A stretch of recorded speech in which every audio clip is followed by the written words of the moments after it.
hell is empty, and all the devils are here.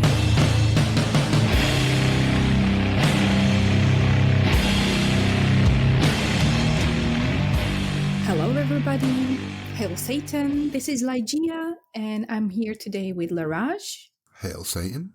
Hi, so we have a new episode for you, and today we decided to maybe follow up with more stories by Thomas Ligotti. Why, you ask? Well, because we love them, we love him, and there is so many more and so much work that he has done that we thought we should probably go back and do some more. And we chose 3 again. The way we choose stories is I choose one, Leraje chooses one, and then there is like the third one is like randomly chosen, so there is no bias. And we hope you like it. We hope you're interested in this. If you have never read these stories, maybe you will. They are short. Like you can do this in an hour. You can read all 3 of these, I think. Yeah. And so, I don't know. Let's start. All right. So, your choice was Music of the Moon. Yes. So, shall we start with that one? Okay, then. So, because I chose it, maybe I will just give it like a little, like... Set the scene. So, this story, why I chose it, I remembered this one after my first read of this whole, like, collection of his stories. Reasons unknown, I can't tell you why I remember this one. But, like, even the name, The Music of the Moon, is just stuck with me because... I mean, we all know the moon, we see the moon every night, and like the connection between music and the moon and the nightmares, and maybe like you can't sleep. Many of us can't sleep at night. I'm a night owl. Yes, I identified personally very much I know. with the people in this story. But like, it just was very beautiful and poetic, so I was like, I need to read this one, and it stuck with me because it is a little bit maybe different from other Ligotti stories. And it's not very difficult to read. It's kind of short and simple read. Not a simple understanding. It's a simple read, I would say. So we have one main character here. His name is Trezor. And this guy is suffering with insomnia, like terrible insomnia. He can't sleep. And he chooses to take long night walks in a city. We don't know the name of this city. He's just walking through the streets, and I really, really enjoyed the description of the city, of the streets the Ligotti gave us here. It is so liminal. I don't know, the way he describes the streets. Yeah, no, I completely agree. I love liminal spaces. Like, it is sort of familiar to you. Also, it gives you the feelings of dread. Yeah, I think in that story, you're right. Liminal is the right word. And there's that kind of, like you say, there's that kind of familiarity. And I think it's the familiarity of the feeling. I mean, obviously, we're not familiar with the city that it's set in. Yeah. You know, that kind of like feeling of almost being a stranger in the city, but also knowing it. It's a very odd mood he evokes in that story. Very odd, but also very familiar. I don't know if you have these feelings, but I do. So I really connected to this Trezor guy in this moment, like in the browsing the streets and feeling sort of like the space is uncanny, but also, you know, like you kind of get lost and you feel uncertain of where you're going, what's happening, what are you seeing, but also you don't want to leave that feeling. You linger there and you go deeper and deeper into this unknown feeling. And like, this is maybe the point I chose, why I chose this one. Yeah. Because it really gave me that. And I really enjoyed the description of the city. So if you guys are interested in that, please go and read it.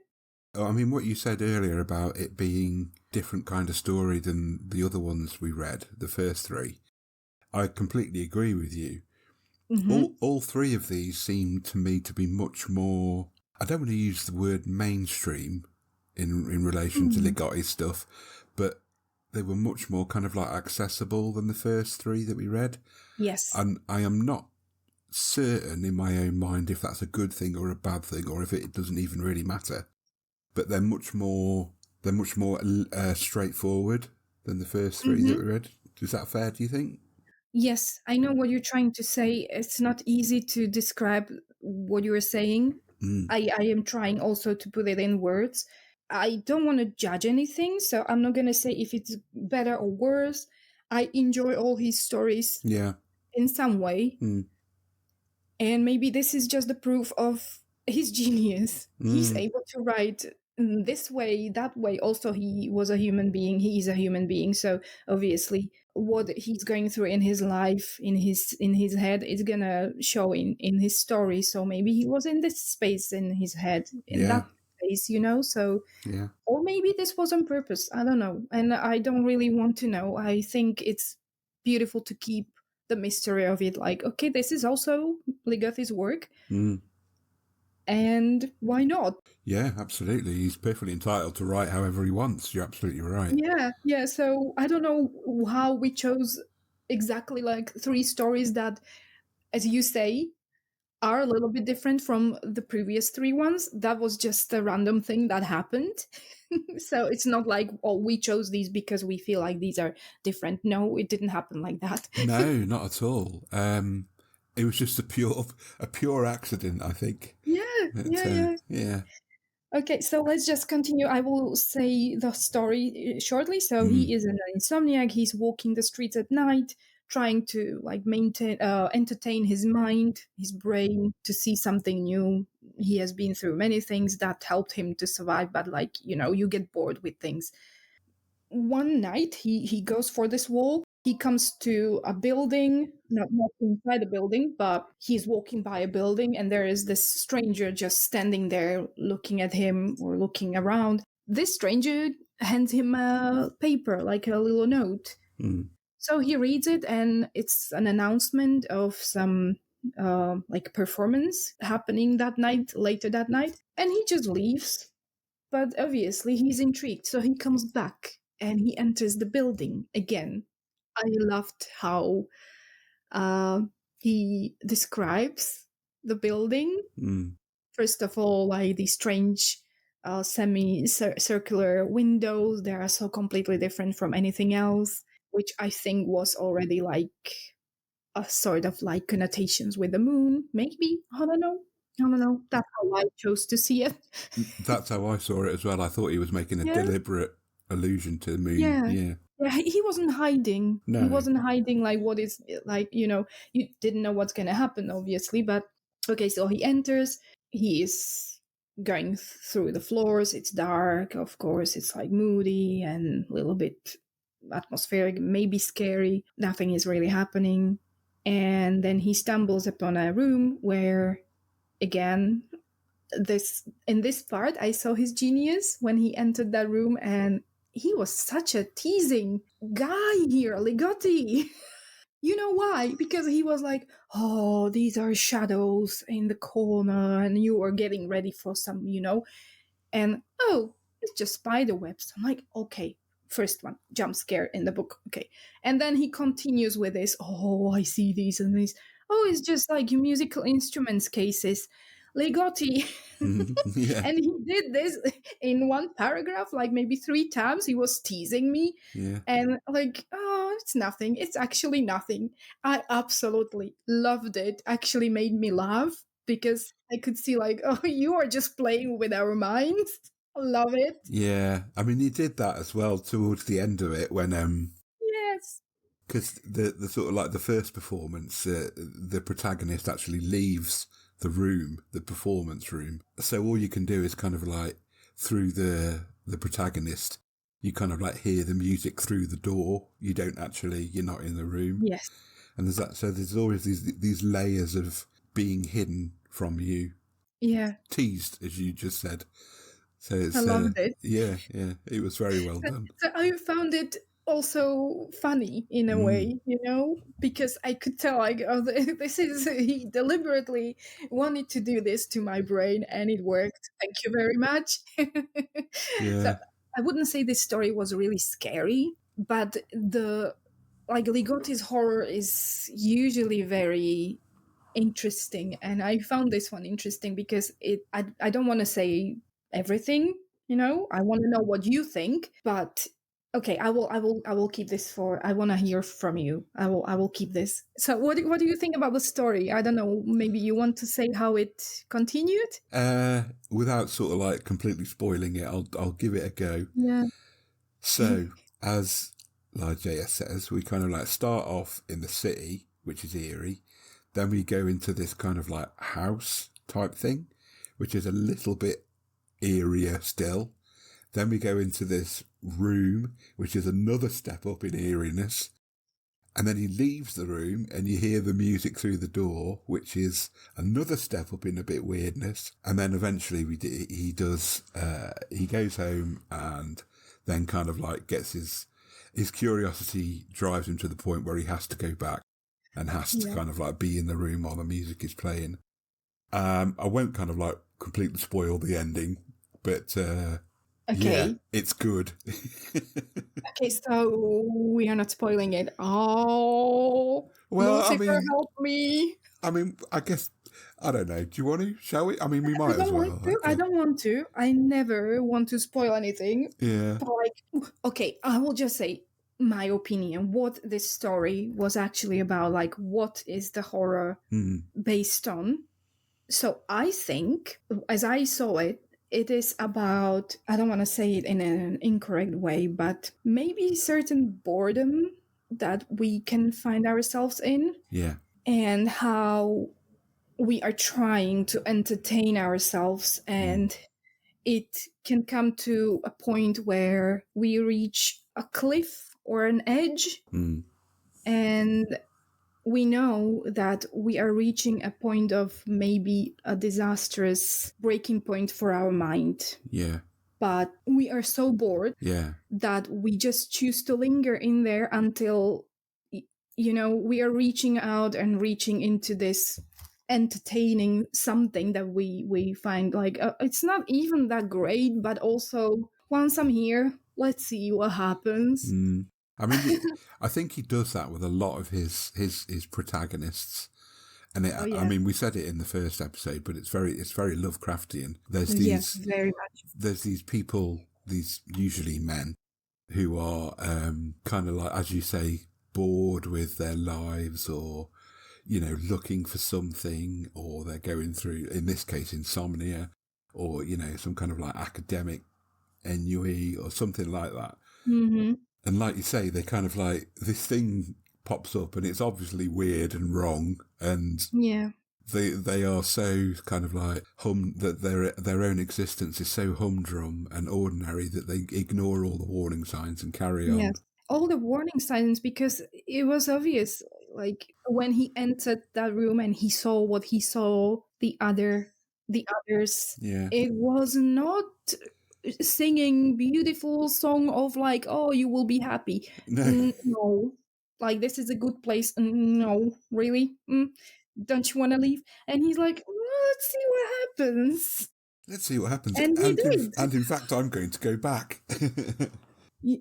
So I think that's the point. And actually, the ending, I hope I'm not gonna spoil it, but I think the ending that's the actual horror. Like, you choose all this, you go through little steps. It's not like something really happens in 1 second. No, you go deliberately, you go there, you follow up, and you choose to continue on this way to an ending that is not pretty. And like, the ending is that the mind, the whole personality, might end up completely emptied out. Yeah. That's all I'm gonna say. Yeah, and I think he does that a lot. I mean, just to make yet another reference to Lovecraft. A lot of Lovecraft stories are structured in a way that the final paragraph or the final sentence is kind of like supposed to be a kind of like punchline. It's supposed to make you go, oh my God. But Ligotti does do that, but almost doesn't do that as well. It's kind of like, it's more like it's a gradual step up of like horror rather than this kind of like final sucker punch of horror. Yeah. And it's quite, in a way, the Music of the Moon, that short story, is quite similar to the one that I chose, In the Shadow of Another World. Yeah, and it's certainly in the way that they're structured. We can go there now, because I don't think, if we don't want to spoil this one, I don't know. Or it's up to you if you have anything to add. No, not really. I mean, we can sort of go back and forth between the two because they are quite similar. Nobody's going to tell us what to do. No, we do what we want, damn it. Yes.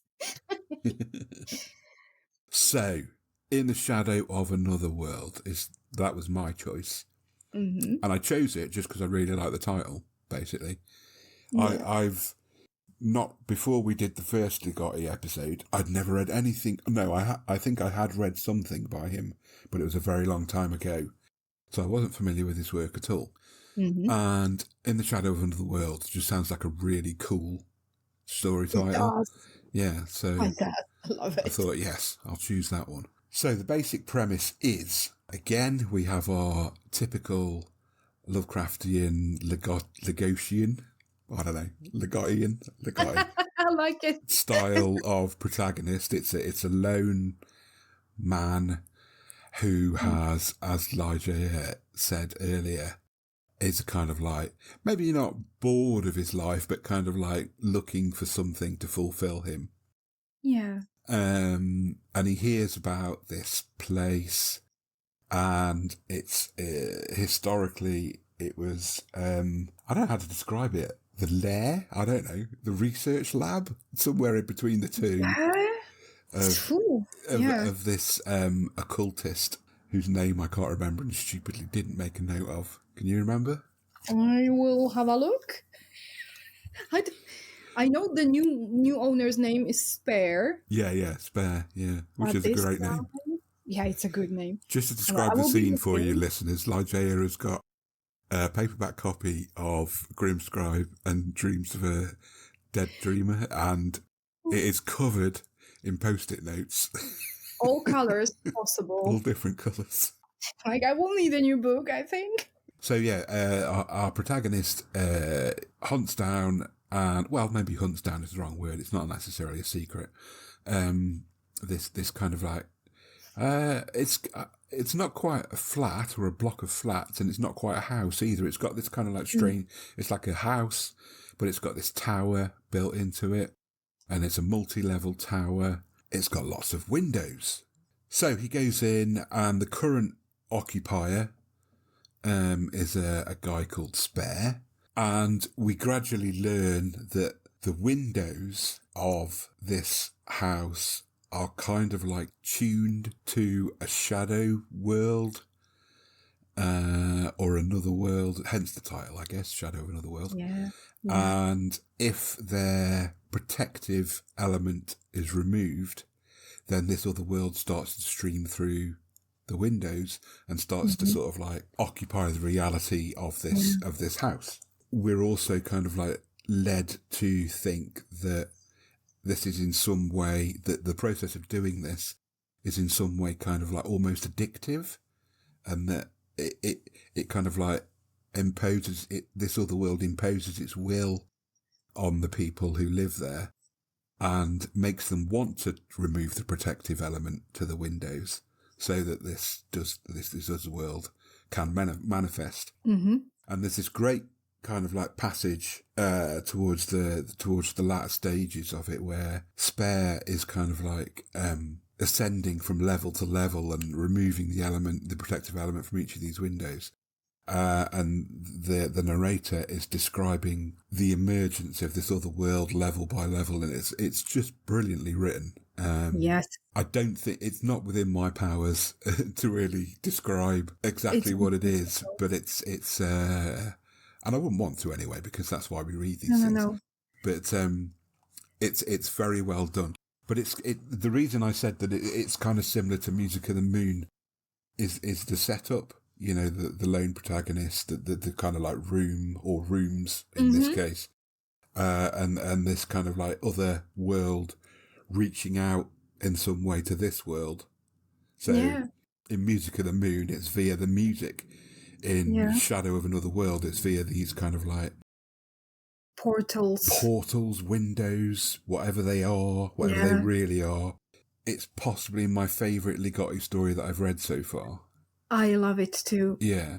I think it's absolutely brilliant, excellent, fantastic. I have so many, like, I think I would like to underline the whole story, so we're taking away the purpose of the underlining. But so many paragraphs that I just can't even start to picture it. Is absolutely brilliant. Yeah. It's so dreamy, uncanny, the way he uses words to describe things. It's a level that like really he deserves to be celebrated for this. It's not common. It's like, without him using those words, it could still be a horror story, but it's just he's a mastermind. Absolutely brilliant. Absolutely brilliant. I love this story. I enjoyed it. I absolutely needed to go back and forth and read the descriptions of, when the protection was taken from the windows and how slowly. It was not a jump scare. It was not like this action movie. Oh, now the whole hell is gonna enter the room, which we know we're not scared of hell, but you know what I mean. It was a slow approach of something you can't even tell what it is. It's like if you put not a 3D or 5D glasses on you, but maybe 50D. It's so distorted and in so many realities at once. It's like, so this world we can see with our own human eyes is something, but the actual real world we can't see is something else. And what we live in is just a little dot on the edge of a huge abyss. Have you ever read the short story From Beyond by Lovecraft? Yes. Because this one, but in particular, reminded me quite a lot of that. Very much. Very Lovecraftian. I don't know. I prefer this one though. Yeah, me because too. it's like more intimate. It's a house or whatever. Like it's a building. And I really love horror that is in a building, like doors and rooms, and they don't behave in a normal way. When architecture becomes actual element of horror.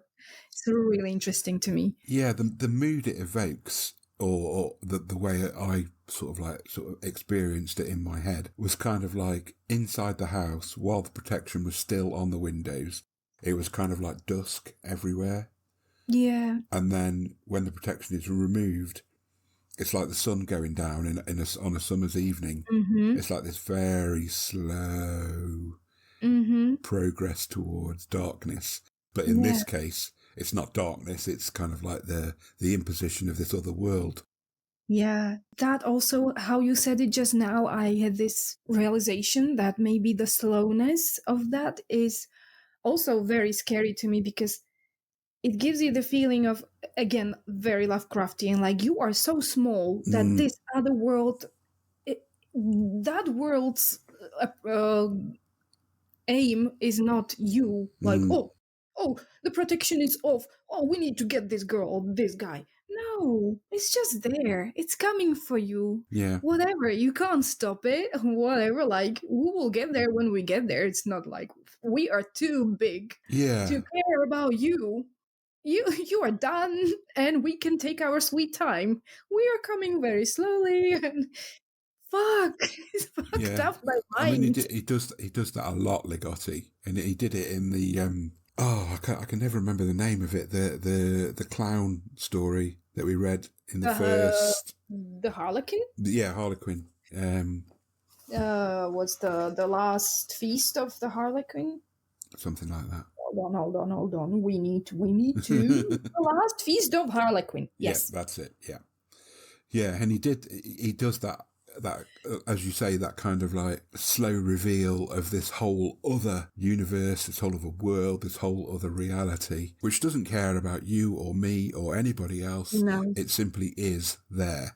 And if we do a subterranean ritual, as in Harlequin, or if we go to this house, then this other world starts to leak through into ours. Yeah. Yes. Yeah. So you know what I mean? It was really scary. It's like, oh, now it's coming. Yeah. Slowly. It's just. Yeah, and that was kind of like there was that point in the story when you realise it doesn't really matter. They can't really put the protection back on the windows at this point. Yeah. And that whole house, or that kind of like that turret area of the house, or however you want to describe it, is kind of like now permanently part of that other world. Yes. And there's no real going back. No. And the way the guy, the spare guy, he knew. He was a housekeeper, whatever. He knew exactly, and he still couldn't help himself. This is also connecting somehow with the moon The story. music of the moon. Yeah. Like, you can't help yourself, person. Yeah. I mean, yes, like we were saying in the music of the moon story, it's kind of like this. They've got this. It's not. I don't know if it's an addiction. If addiction is the right word, but it's kind of like this compulsion. They can't stop themselves. No, and they know they are going to something that is not going to end up well for them or for anybody around them, and they just can't help it. And it's very human. I think it's very human. It's any addiction you struggle with. It's if you're drinking, if you like drugs, if you like smoking, or even just like gaming, whatever addictions. I guess we all have them. Maybe not. Maybe there are some lucky people. I do struggle with my sort of stuff, and I know how it feels. Yeah, I know. I have my vape right here. Yeah, here we are with our vapes puffing away. Yeah. So the third one that we chose at random is called Alice's Last Adventure. Yes. Now this, very different. I mean, it's not, if I'd read that and not known it was Ligotti, I would have struggled to think it was a Ligotti story. It's so different from his usual type of thing. As far as we know. I feel the same thing. Yeah, we haven't read all his stuff, but I feel the same. Because it's not cosmic horror, it's not liminal, there is no building that is uncanny. It's I'm happy that this one came about to be read, because I was really, it got me thinking, what is this story about? I was happy because I am a big lover of Alice in Wonderland, the whole story, like since I was a child, but this story took it to a level that scared me. Yes, this is Alice in Wonderland, the nightmare version of. Oh yeah, I mean, it's not. I mean, the original is not the most comfortable and safe of stories, but this is definitely a step up. But just the way it was written, well, I guess we should start with the fact that for the first time in my Ligotti reading experience, the protagonist is female. It's a woman. It's a woman. Yeah. So it's written in a very modern style. There's more story going on. It's almost like a traditional haunting style of story. Elements of it, yes. Yeah. So, like you said, it's not about spooky windows or, cursed musical instruments or kind of like a room or a space. It's all centered around this person and her and her experiences. Yeah. I did enjoy it a lot. Yeah, it's a very interesting story, and it brings up very uncomfortable topics to think about, in my opinion. This woman is middle-aged.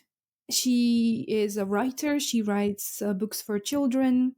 She is kind of burned out at the point where supposedly she is writing this story. It's written in like her voice, and she feels burned out, and she's struggling with reality, blurring of it, and with the stories she wrote, and especially with one main character of her book, which was inspired by her like childhood friend, or a person that was, at that time he was a like child. So she is at the point where she doesn't even enjoy reading her own work to kids anymore, because she is really uncomfortable with herself where she is.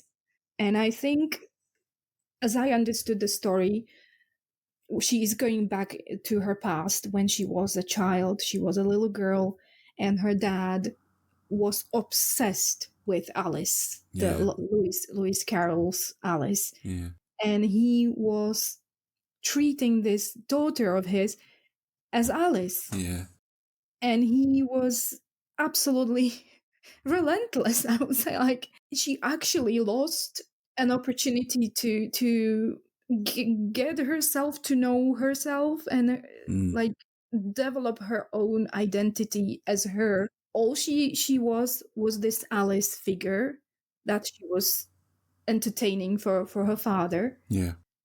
And since this point, she was forever confused. He fucked her up. Yeah. Like, completely fucked up. Yeah, I think it was kind of, I completely agree with everything you just said about the relationship between Alice and her dad. This is not ever kind of like laid out literally, but it's kind of like, this is very clearly how it's kind of like intimated that their relationship it's done very sweet. It looks very sweet. Yeah. But it's almost like she gets kind of like assembled by her dad to be a kind of like Alice stand-in. Then she kind of like moves away and almost becomes somebody else. Yeah. And then towards like the latter half of the story is kind of like her being almost dismantled or taken apart very slowly. Yeah. I think it's probably although it's the most kind of like accessible and modern of his stories, it's almost the hardest to describe without giving everything away immediately. Yeah. But, the topics I think are clear. Absolutely. Like, dealing with. So I don't think we are giving it up completely, saying it's about aging and the denial of death, especially when you are struggling to actually understand who you are, and that everybody is gonna age and get old or change and transform. And if you struggle and you are stuck, I think they used great. I mean, he used this. He said it's a state of arrested development. I absolutely think that's on point. That's exactly what's going on. Definitely for her. That's her to a T. Yeah. So that's a horrible thing. And I don't think like there is any person who has this, perfectly, how do I say it, in their hands. We all struggle to some extent. But if you take it like this, like, let's say this was a real person, and like, remember in this book when she moved out and her face was changing because she was becoming a woman, and her dad used to call her moon face, my little moon face, because she was still like chubby little baby. And that starts changing. And she was so actually happy that her dad was not there anymore, because she was like, I am not gonna disappoint him that my face is not a moon face anymore. Like, I'm so happy he can't see me. That was awful. It was a very disturbing. I don't think there was any. Was it? I don't know. I mean, we talked a lot when we did the Exorcist and the Legion episodes, and we touched on it again when we did the first Ligotti episode. Yes, we did. I don't know if it's fair to say it was an abusive relationship. Yeah. But it certainly wasn't very healthy for her. I think it was abusive. Maybe not sexual. No. We don't know. There was no, I don't think. But there is, there are many faces to abuse. Mm. And not to have a child and not allow them to be who they are and not support Yeah, that's true. their personality and their gifts and their ideas, even physical appearance to become who they are. Yeah. And to put a mask on them and celebrate only that part of the child that wears the mask appropriately, I think that's awful. It's kind of sad, isn't it, to think that the ultimate horror for her was not so much what was happening to her, but what her dad would think about what was happening to her. Yes, it's kind of like, Jesus Christ, you can't even be scared on your own behalf. No. Well, because I don't think she, how the umbilical cord exists. I think she had something like that with her dad, and it was his fault. Yeah, yeah. And he was never able to cut that. Like, she was nobody. She had no mature identity of her own. Mm.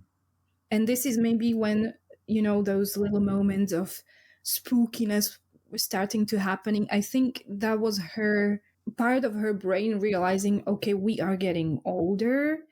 We are not able to wear that Alice mask anymore. We are not a child. And there are other Alices, like children. Yeah. And they can be the Alice because they are still children. They can wear a mask because they're still, you're developing that. It's for a while. But in her case, it wasn't for a while. It was forever. Yeah. Yeah. And I think that kind of, I don't know if she would have seen it this way, but certainly it was my opinion that the reason she wrote children's literature was to keep herself in that childlike state. Yes. And sort of like maintain that relationship with her father in that way. That was the safe space for her, I guess. Yeah. Remember when she went and she saw the funeral happen and she saw the guy dead, and she was actually a little bit angry that he has changed so much and he was not that, like, she was like disappointed in him, like, why are you looking like this now? It was awful. She was awful. And how easy it was when those people at the funeral started to, like, they confused her with somebody else, and she didn't push back. She was like, oh, whatever, another mask. Yeah, that was very kind of jarring, that bit. That kind of, not a refusal, but she was perfectly fine with being thought of as somebody else. She played along. Yeah, just even to the point where anybody else, I think, most people would sort of like just simply say, oh, sorry, you've made a mistake. I'm not actually her. I'm this person. But she was so comfortable at the idea of being somebody else. That was those moments made this story really stand out for me. Yeah, I mean, I said The Shadow of Another World is my favourite Ligotti story so far, and it is. But I think Alice's Last Adventure is certainly the most interesting Ligotti story that I've read so far. So far, yes. It brings up questions that, well, each of us are going through. We all age. Every year you gain a year. It's like, okay, at some point in your life you start actually noticing that, oh, my birthday means plus a year. What do you mean? Slow down. I've reached the age where I've stopped counting. Yeah, like when you're 16, 17, it's like, yes, I'm gonna be 1 year older. So good. And then you reach like, oh, first, like, what? Is this my last 20 something? I mean, for her, that was literal though. That was literally how she saw. I think she saw every increment in her own age as kind of like a step further away from her dad, and simply by being a step further away from her childhood. Yeah, it's a very scary state of mind. So I think she just started seeing the mask cracking. That's what visions and stuff, or she's just, the sanity was not really. That's something I wanted to ask you about. Yeah. That kind of what you just said about the mask of sanity there. Do you think what was happening to her was literal, or do you think she was just going slowly mad? I think she was going slowly mad and also very sad. That's what I'm seeing. Like maybe she actually saw it in her mind, you know, but it wasn't happening around her. I don't think. What do you think? I don't know. Maybe I'm wrong. No, I completely agree with you. I thought, again, and a marked difference from Ligotti's usual stuff, that, well, of the stuff I've read so far anyway. This was something that was happening completely internally to that person. So it wasn't like Shadow of Another World where, you know, there's another reality overlaying this one, or Music of the Moon where there's another reality coming into this one, or even Harlequin where they awaken another reality, or, you know, etc., etc. Yeah, the old one. This one could almost be described as a psychological horror. Very psychological. Yeah. Or I would say like completely psychological, because I don't think anybody around her had any problem, you know? This was happening to her, in her, and it was awful because I don't know how she was supposed to help herself, really. I don't know. It was so sad. Like the last three words are "Help me, Father."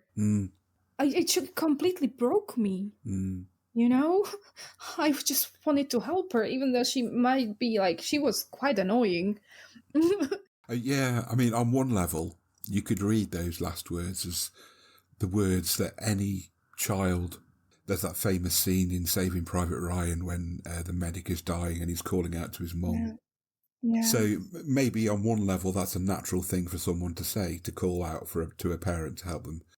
But for her, it was direct. I think what you're implying is that it's kind of like a direct reference to someone who throughout their whole life has been totally incapable of dealing with life on their own terms, and only been able to see things through the ability of their father to kind of like influence their life.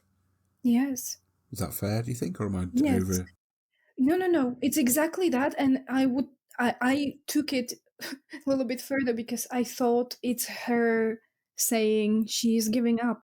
Yeah. Help me, Father. That's it. Like, you know, maybe I can read a few sentences from where she is describing exactly what I think is the point without, I don't know, we spoil it already, I think. She says something like, he would have, like her father, he would have perceived that my maturation was only skin deep, that I just superficially picked up the conventional behaviors of an aging soul, which is nervous breakdowns, divorce, remarriage, alcoholism, widowhood, stoic tolerance of a second rate reality without destroying the Alice he loved. You know, it was only skin deep. She really tried to live life, but nothing was really going good. No, it feels like that statement is kind of like her saying, oh yeah, I just put on this mask of adulthood. Yeah. But really, I just wanted to stay my dad's Alice. And you know, Leraje, I don't know what your experience is with people, but what scares me is that I know people who are stuck forever in their child's brains. I don't know what you call it. I think there is a term, maybe it's not really nice term, for men who are, I think it's very common now. It's not a crybaby, you know what I mean? Like a person that is physically adult, but they are still stuck somewhere, and it just is weird. That sadly describes a lot of men. You mean like I know women are like that. It's not just, you know. You mean like an incel type of person? Not only that, but like it's not easy for them to become adults, and they're constantly looking for adventure, and just like every day they need to be like the young version of themselves, right? Which is fine, is good, but if you don't have the balance, like okay, I'm 40 now, maybe I could just calm down and accept it, and it's fine. It's not because for me, I am trying to see this middle age, not crisis, but climax, you know? It's good. just be yourself, and you don't have to prove the world that you're not aging or. Yeah, it's. I mean, I know on Gospod an episode or two ago you talked about the substance. It's kind of like the same basic message of being unable to accept not just aging gracefully, the idea of aging gracefully, but just change in general. Yeah, transformation, changing your opinions, whatever. Yeah, I mean, it's inevitable. We're all going to age. We're all going to, I mean, you can slap on as much night cream and day cream and, Yeah. under eye concealer or whatever. You can do all these things. Filters. But, the mask is going to slip one day. Well, time marches on regardless of how much plastic surgery you've had. You're still going to get to, your 70s. That's still going to happen.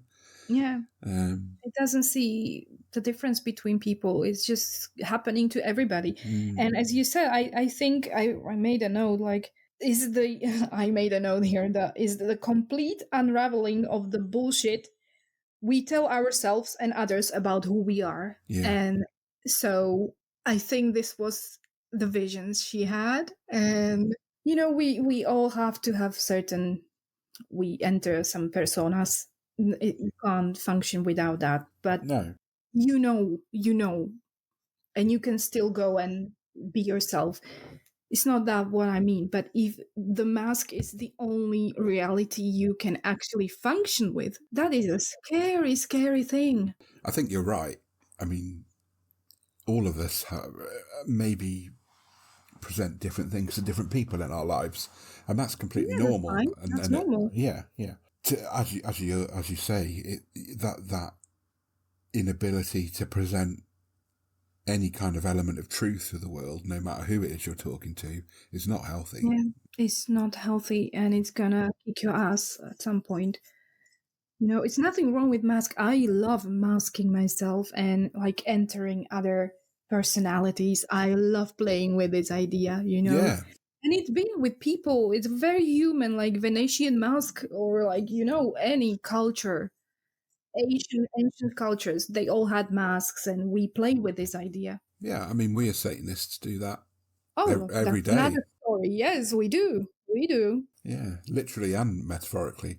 That is a kind of that is a very normal thing. That voluntary assumption of a temporary mask is kind of I think pretty normal. That's normal, and when you do it with intention, there's intention. There's some ritual, something that has some time limit. Okay, I'm gonna wear this mask for this occasion to do this. I have this intention. I want to feel certain way. I want to do certain thing, and I want to enter some other parts of me that I don't feel comfortable with sharing when I don't wear a mask. It's normal, I think. Yeah, but she was unable to. Everything to her was a mask, apart from her childhood with her dad, I think. Yes. Yeah, exactly. And that's unhealthy. That's the only personality she was supposed to have, and she couldn't keep it. Ooh, this story really is something. Yeah. It's certainly, as I said earlier, to me, his most interesting. I enjoyed In the Shadow of Another World more as a story, but I did think Alice's Last Adventure was certainly the most interesting, and it's definitely the story that I've thought about and stayed with me of his the longest so far. Maybe it's also because it's very realistic. Like, it could happen. It is happening to people, not in this, they're not Alice, but you know what I mean. How often do you enter a house with protection on windows? That story is very fantastical and it's not real, but this is sort of real. So Ligeia and I are going to kind of make it a sort of ad hoc, when we feel like it, thing to do short stories a bit more often. And it'll probably be just the two of us. And we'll obviously we'll still be doing the main books as well, which we'll do with the other folks. Yeah. But I think we're gonna try it, because I think you and I particularly both really enjoy short stories.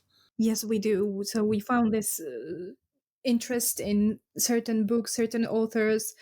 We're going to explore more, maybe something we haven't read.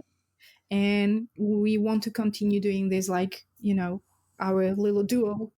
Okay, right. Well, I think we've exhausted all the possibilities for these 3 stories that we could possibly talk about. Yeah, so wait for another one. We don't know yet what's gonna be read. No, but we'll it's do gonna it be when we feel like probably. it. Yeah, we have to sit and decide. So all right, okay, so there'll be another main episode coming out at some point in the next couple of weeks, and that'll be Left Hand of Darkness, which we're still reading. Yeah, so I think we said everything. We hope you enjoyed listening to this rumbling. I hope you could feel our love and passion for these stories, for the author, and for doing this podcast for you. And if you have any suggestions or I don't know what, leave a comment somewhere. We'll get to it. Yeah, follow us and please come back. We have more to come. And hail Satan. Hail Satan from me too. Bye. Bye.